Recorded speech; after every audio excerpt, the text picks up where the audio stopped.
Hey, I'm Christoffersen. Welcome to Let the Light In TV. Today, we have the Tamron 18 to 300 millimeter, and we're going to be putting that up against the Sony 18 to 135.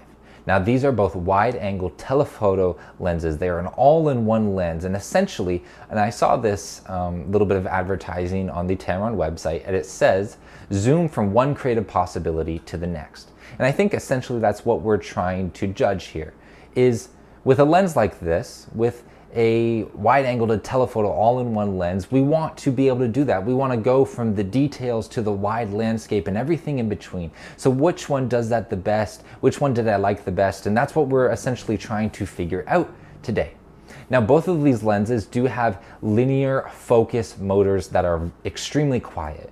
And so I found with both of them, if you are looking to film something within kind of a hush-hush environment, whether that's a recital or some kind of presentation, then you don't hear the motor at all. There's going to be no problems there. There's no beeping. There's no whirring. They are completely and utterly silent. I didn't hear them at all. Now, a little bit of the details for the Tamron. It has vibration compensation, and that will help you with handling camera shake, although that only does work if your focal length is 70 millimeters or less. And then, as I kind of mentioned there, it does have VXT linear focus mechanism, and that is to help with focus tracking and the smoothness of acquiring that focus and keeping the focus tracking.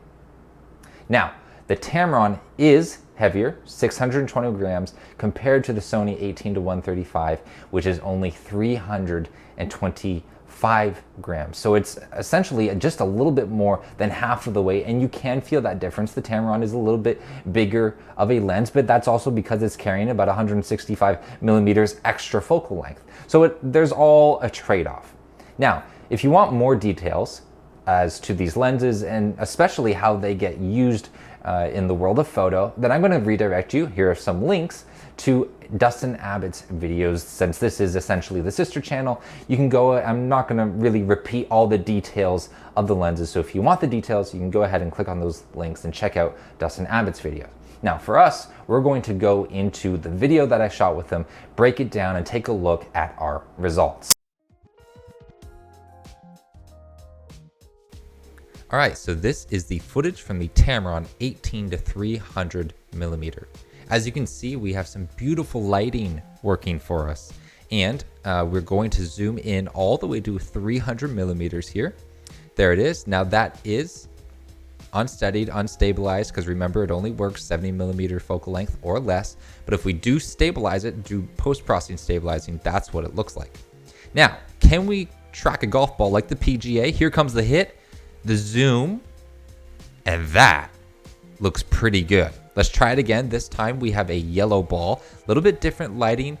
It does through the zoom, doesn't pick it up quite as nice, but once it hits that 300 focal length, it kind of sharpens up. One more with a white ball. It seemed to track the white ball the best. Bam, we're at 300. It picks it up, and you do have some hand shakiness there, but overall not too bad. And look at the moon. You can zoom all the way in to the moon, and it looks wonderful.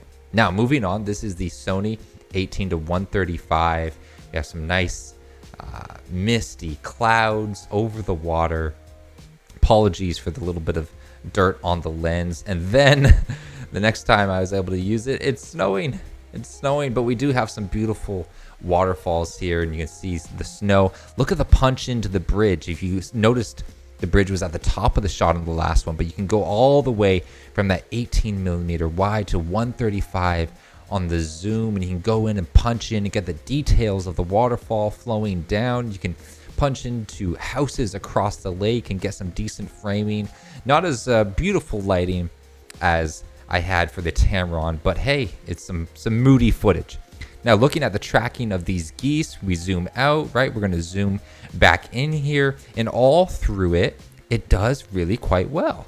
It is able to track the geese all through the zoom in and out, and as they continue to go farther and farther away, it keeps the tracking really quite sharply, especially for how far they are at this point. Now, so there's some great tracking here, but if we move to a busier background, for example, this bird over the water here, you can see it doesn't really quite do as good of a job. It's getting too far out of the range of that 135 millimeter focal length, and the choppiness of the water doesn't help either, although this was really the only instance that I had trouble with the autofocus.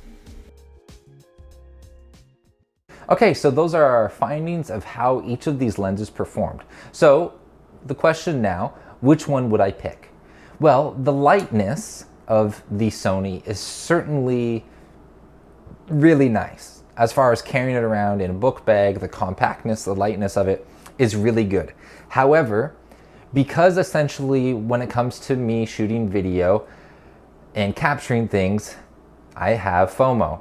I have fear of missing out on a shot. And so for me to have that extra 165 millimeters of zoom is worth it, because I don't want to miss a shot and regret missing that shot. I don't want to, miss a bird flying across my path. I don't want to miss a zoom in detail of something far off in the landscape that I want to capture. I want to get everything.